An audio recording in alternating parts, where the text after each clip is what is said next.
Security.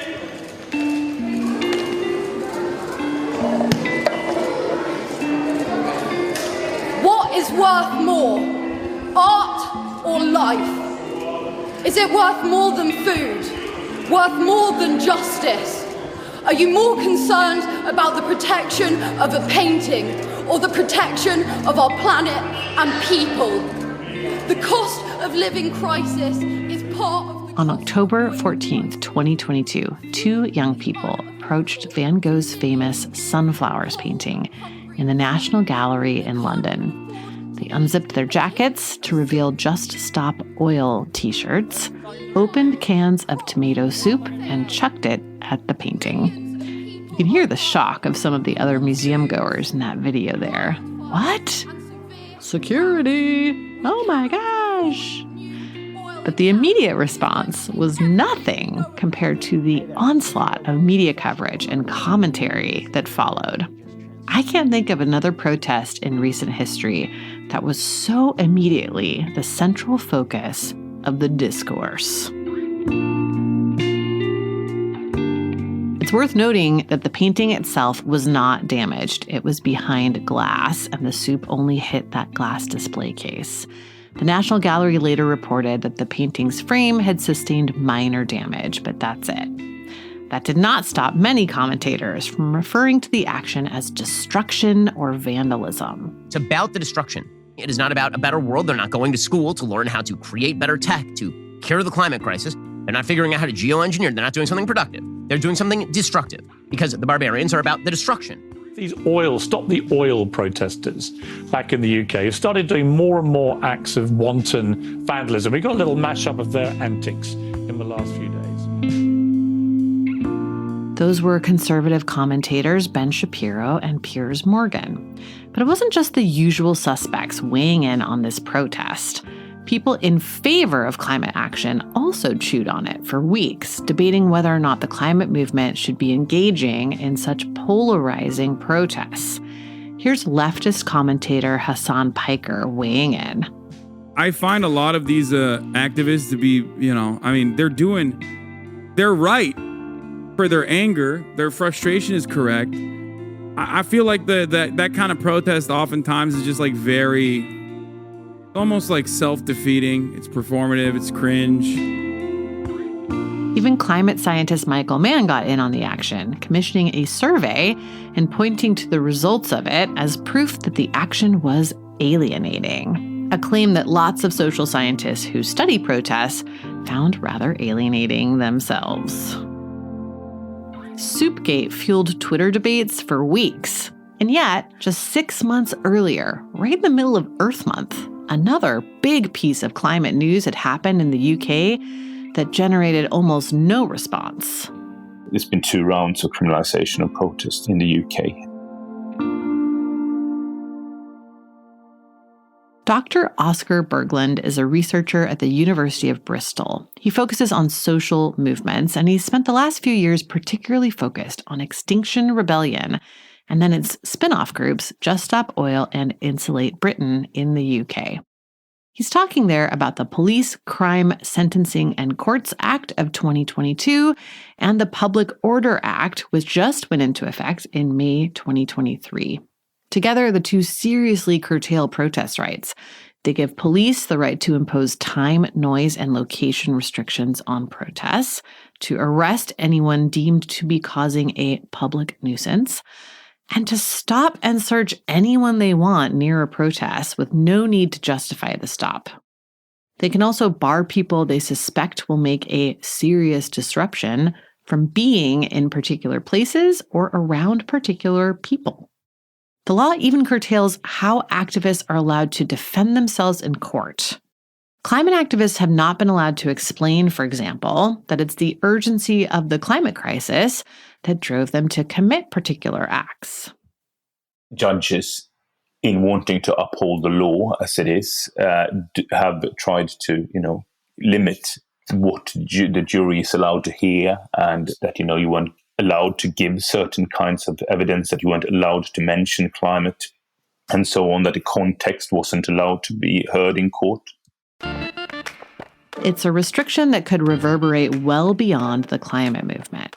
It's absolutely the case that, if you grant certain powers to the state to deal with one problem, they will use it to deal with other problems that they see fit. The passage of those laws got nowhere near the amount of attention as the tomato soup incident, particularly outside the UK. We've covered in previous episodes how the framing of climate activists as uniquely disruptive or annoying, which is how the lion's share of media painted the tomato soup stunt, helps justify laws that criminalize activism. In a future episode, we're going to get into the details of how things shifted so quickly in the UK. But for today, we're going to look at why tactics like the tomato soup protest and the many art and sport protests that followed it strike a nerve. We're going to talk about what they're intended to accomplish, whether they accomplish those goals, and why activists have been making a point of annoying people and getting arrested for the better part of a century. That's coming up after the break. I'm Amy Westervelt, and this is Drilled, the real free speech threat.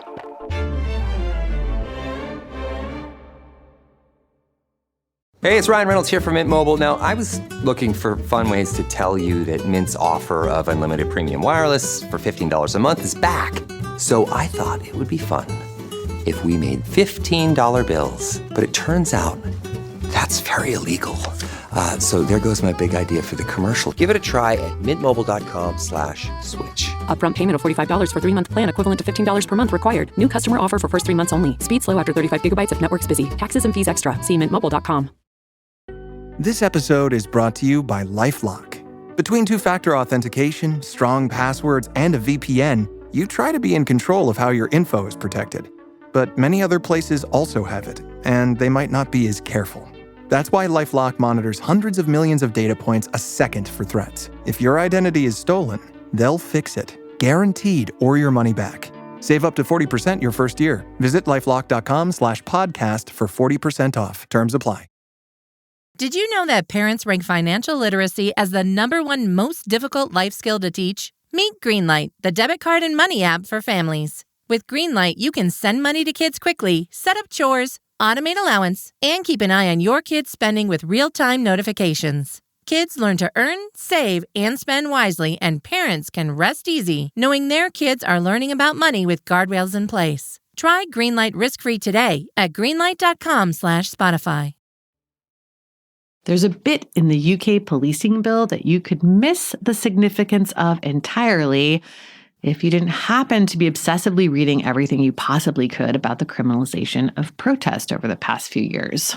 It talks about damage to memorials and how the sentence for this crime has been increased from 3 months to up to 10 years in jail.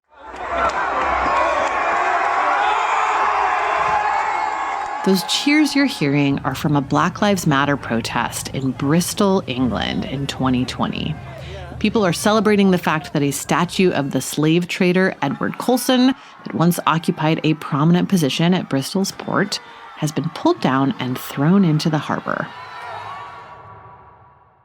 The increased criminalization of protest recently is certainly a reaction to disruptive climate protests, but it's also a reaction to the Black Lives Matter protests, which began in the US but quickly spread to other countries.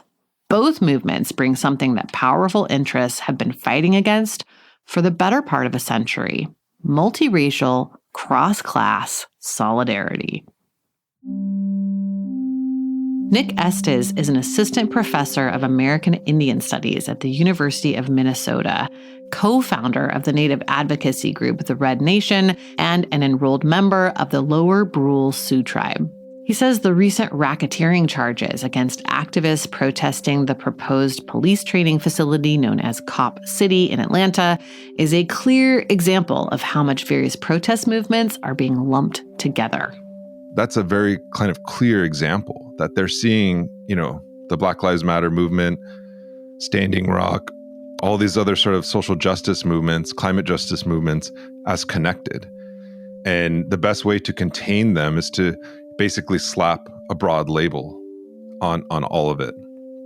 And I never anticipated that happening at Standing Rock. I never anticipated it exploding the way that it did in my own personal experience in 2020 during the George Floyd summer, I saw a water protector, a white kid who I sort of knew, get gunned down. He got shot 4 times in the back in broad daylight in front of hundreds of people in Albuquerque, New Mexico, during an event to take down a really, racist monument. And I was just thinking that there was this sort of demonization, not just of Native people and Black people. Now it was a demonization of any white kid who decided to stand on the side of history with those very sort of marginalized groups. And an active campaign, not just by law enforcement, but by the media, to sort of break that sense of solidarity. Race and class critiques are consistently levied at the climate movement. A recurring theme in conservative commentary about various climate protests is that these are spoiled rich kids, out-of-touch elitists with nothing better to do than throw mashed potatoes or soup at fancy paintings, or block a road where normal people are just trying to get to work. And don't get me wrong, sometimes those critiques are absolutely valid. Historically, the climate movement has not been great on race. Here's Rev. Lennox Yearwood, president of the Hip Hop Caucus and a longtime activist, on that history. The modern day climate movement, meaning around the creation of EPA, right? Around between 1968 and 1972. Most of the big green organizations were created within that 4-year time frame. What's also important is that the people were in the streets. So you had the Black people with the Black Power movement was in the streets, and that wasn't a part of this process. You had the women's movement that was emerging, the gay rights movement that was powerful in New York City. You had the anti-Vietnam movement. So even young white kids who were putting out street heat, they weren't engaging. The climate movement literally said at the very beginning, we are not going to be a part of that kind of movement. So even if it's the anti-war movement or the gay rights movement or the strong feminist and womanist movement or the Black Power movement, they immediately pulled back from the inception and they coasted along. So then you go 10 years, and then when Black folks are saying don't put landfills in our community, that was their moment. And even then, they pulled back. So this is not just the Achilles heel, this is who the movement is from its inception. And then at some point in time, they realized, and some haven't, is that we can't do this alone. We're not big enough or strong enough to beat the phosphate industry as a Birkenstock movement that's on the East Coast or on the West Coast. And so now they're in a point where they're literally trying to do a crash course on racism. Class has also been a blind spot for the climate movement at various points. Here's Oscar Berglund on how that's played out in the UK. Working class people will not be protected as the climate crisis worsens. And what you have here is actually a lot of working class people getting really angry about these climate protesters so that you get actual clashes between them. I don't think that that's good for the climate movement. That has a potentially long-term damaging effect. I think if your enemy is the fossil fuel industry, if you're being dragged away by shareholders in a Shell shareholders meeting or whatever, I think that's a good fight to take. But if you're being dragged away by people trying to get to work, I don't think that's a good look. But researchers and activists agree that these historic weaknesses are starting to be addressed. And as that happens, the movement is becoming a threat.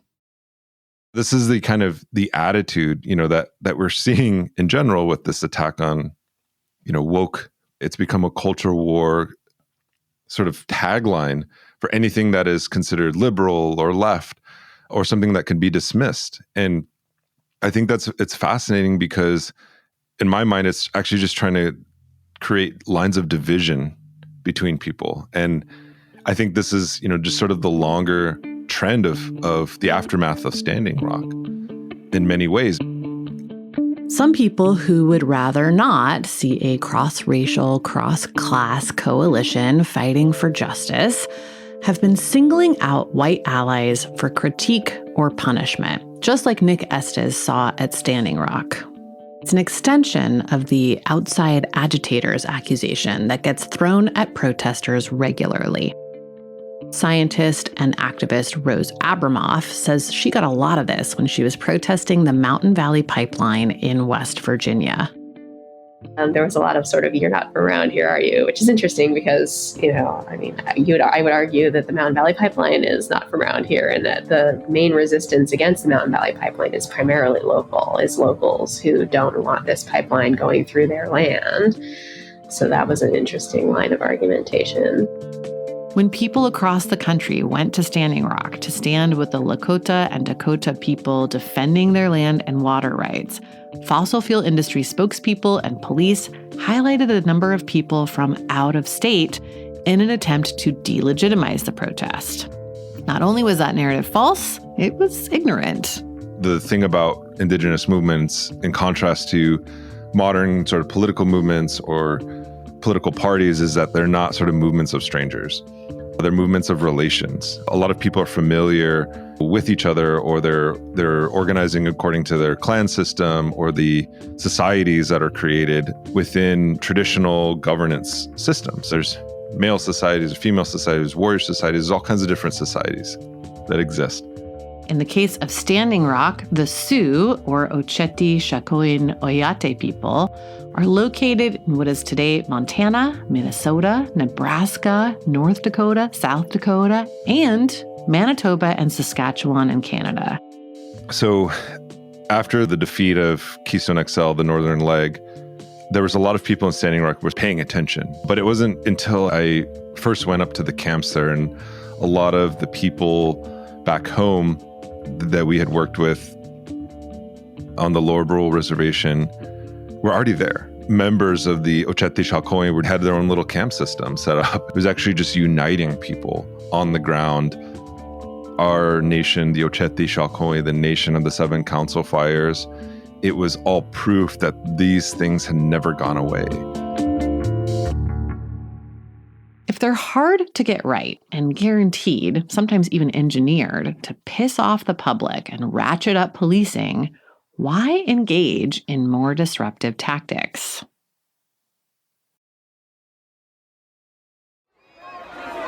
I did TMZ Live. They covered the U.S. Open, and it was so funny because they both started out being like, Dana, can you believe this? Keeping people from watching tennis. This is social scientist Dana Fisher.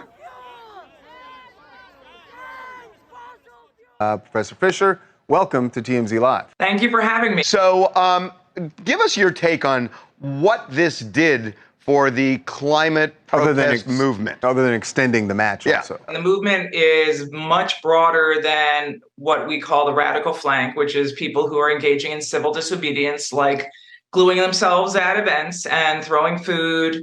But the importance of this kind of tactic is that it's getting us all talking about the climate crisis. Well, that makes it sound like you're saying it succeeded then. Oh, absolutely. I'm on TMZ Live for the first time. Yeah, We're like, I don't support doing this, but I do support doing something on climate. So it was just funny because I was like, look, you guys are textbook. This is perfect. A perfect example of why the radical flank happens, because you're talking about it and it's actually encouraging sympathizers like you who care about the issue to do something about the issue, but not that. Nobody's asking you to glue yourself to anything. Fisher heads up the Center for Environment, Community, and Equity at American University and has spent her entire career researching social movements. She says the incident, both the protest itself and the reaction after it, not only from the TMZ guys, but also from one of the tennis players, Coco Gauff, who had a similar reaction, is an example of what people call the Overton window effect. The idea is that basically, if you see someone engaging in a radical, disruptive act of civil disobedience, or even suggesting a radical idea or policy, it's likely that your initial reaction might be shock or even dismay. But a lot of people, especially if they're already somewhat sympathetic to the cause, will think, we really do need to do something about that.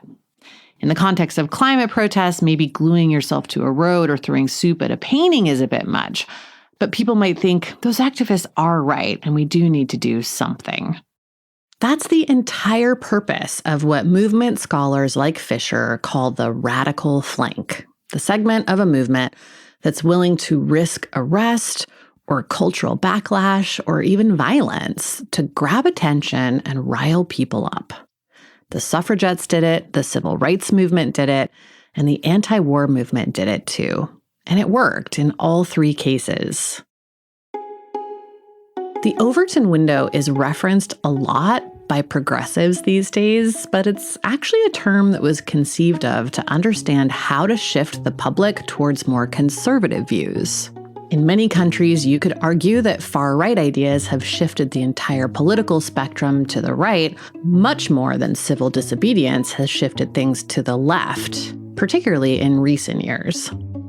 In Australia, it's mostly been left-leaning Labour governments that have passed state laws criminalizing protest, which might be unexpected. Researcher Liz Hicks says that's the Overton window at work. It's meant to change that framework of what is seen as kind of normal and the middle ground and the mainstream by dragging one edge of it really far out to the other side. But you actually see that a little bit with the way these laws are being passed by state Labor governments, but the Conservative position is so extreme and ridiculous, and also what the mining companies wanted, that suddenly it doesn't look like it's a repression on speech, because that is the moderate position between the representatives that you have in Parliament and these industry stakeholders. It makes sense. The concept of the Overton window was introduced by a guy named Joseph P. Overton, who was a senior vice president for the Mackinac Center for Public Policy in the 90s when he developed this idea. And the Mackinac Center is, yep, you guessed it, a longtime member of the Atlas network of conservative think tanks. The link between the climate movement and previous social justice movements is becoming stronger as more people directly experience what Fisher calls climate shocks. At the March to End Fossil Fuels held in New York during Climate Week in September 2023, Fisher surveyed participants to find out what had brought them to the protest. She asked whether they had engaged in other big climate protests previously, how they felt about the activists participating in direct action, and about their direct experience with climate impacts. She says she was shocked to find that a majority had experienced either increased exposure to storms and floods, extreme heat, or wildfire smoke. We asked people if they had experienced the following items in the past 6 months. Extreme heat, 87% said they had. We asked them if they experienced wildfire or smoke from wildfires. 85% said they had. And 60% said they had experienced more frequent and powerful storms, including hurricanes, typhoons, tornadoes. Activists who participate in direct actions aren't necessarily thinking about the Overton window or the radical flank or civil rights history or what the media or other climate activists will think of them. Oftentimes, they just want to feel like they're doing something tangible and directly impactful.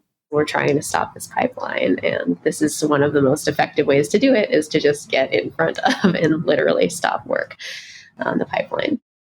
That's scientist Rose Abramoff again. She was recently arrested for locking herself to a drill at the Mountain Valley Pipeline. We stopped construction for about half a day. The vast majority of activists don't start out doing direct action. Instead, they show up to organize protests, maybe campaign for a politician they like, or call elected officials.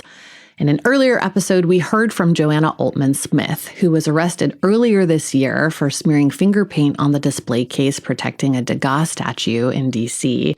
She walked us through the years of activism that she participated in before risking a serious charge.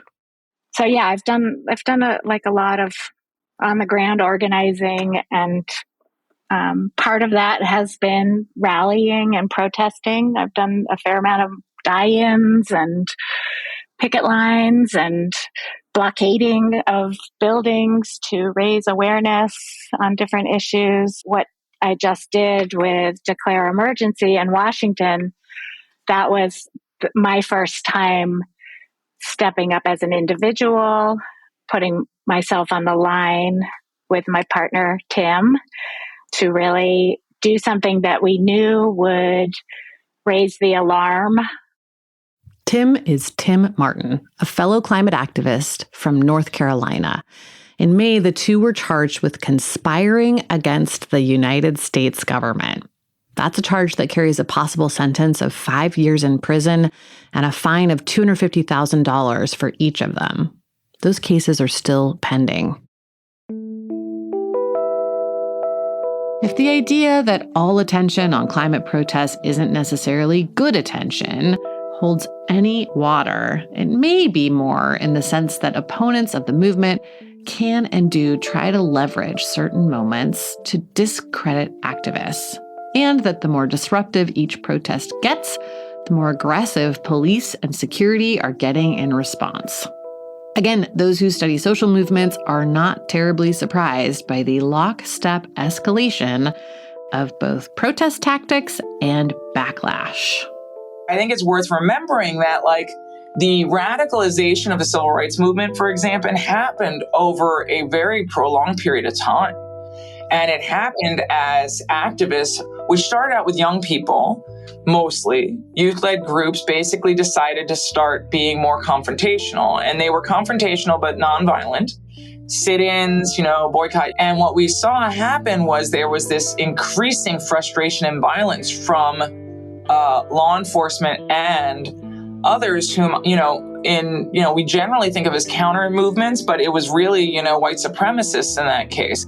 But we're seeing a similar process happen where the, nonviolent civil disobedience is becoming more common and there are more people engaging in it. And we're seeing citizens and law enforcement getting increasingly confrontational response, which basically is a way that this kind of protest escalates from nonviolent to violent. Because most of the time, the violence starts with the response. You've been watching any of the videos of climate defiance where law enforcement or we'll call them security folks of all sorts, are becoming more and more aggressive in response to the nonviolent civil disobedience we see from climate defiance. Or from, the folks in Germany who are getting punched and pulled and yelled at. And we see videos of that in the UK too. This is all classic escalation of, in response to civil disobedience and in response to a social movement that is frustrated. And I actually think this is a necessary next step. Fisher has a new book coming out on the climate movement. She looks at its place in history, the tactics it's used and how those relate to previous movements, and what's probably going to be necessary for the movement to succeed. As more people are disruptive, even engaging in nonviolent civil disobedience, law enforcement and counter-protesters are going to emerge who are going to be violent against those protesters. It happened very clearly during the civil rights movement, and that was one of the reasons that a number of people who wrote about the movement say that the government started to respond, because sympathizers who were paying attention may have not supported the civil disobedience, but they absolutely were repulsed by the violence against these young Black Americans who are getting beaten up for sitting at a countertop and refusing to move, for example. That kind of violence initiates what we call moral shocks. Moral shocks are wonderful motivators to get people to do stuff absent of organizational ties and embeddedness in movements. People who care about the climate crisis, all of a sudden seeing these young people being harmed is going to motivate them to do something, because they are going to feel that it is unacceptable. And that is the kind of pressure that will be needed to actually get the kind of changes that are necessary. That's a bitter pill to swallow, this idea that backlash to the point of violence is what may ultimately catalyze a response, or that anyone might be asked to sign up for getting punched in the face to get people to care.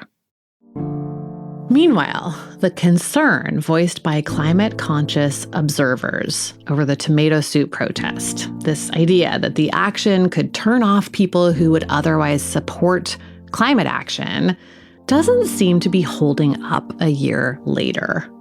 Fisher and her team surveyed March to End fossil fuel protesters at random. 170 people agreed to answer the survey, and Fisher says she found the results really surprising. 95% of the people surveyed supported civil disobedience, which she defined as intentionally breaking the law as part of a protest. 67% said they strongly support it, and only 5% said they neither supported it nor didn't support it. So nobody said they do not support these groups. So it was absolutely overwhelmingly supporting groups that do civil disobedience, even though, half of the people have never done civil disobedience and they didn't say they were intending to, right? That's particularly interesting given that only 1% of the participants who agreed to be surveyed had ever turned out for a large-scale climate protest before. In terms of anybody arguing that organizations doing civil disobedience turn off people who are engaged in the movement from participating in the movement, this is absolutely showing that is not true. That's it for this week. Thanks for listening. We're going to take a quick 2-week break and be back with part 2 of this season in November. Make sure you're subscribed so you won't miss it. Drilled is an original Critical Frequency production. Our senior editor for this series is Aline Brown. Senior producer is Martin Zaltz-Ostwick, who is also our composer and sound designer. Mixing and mastering by Peter Duff. Fact-checking by Wudan Yan. Legal review by James Wheaton.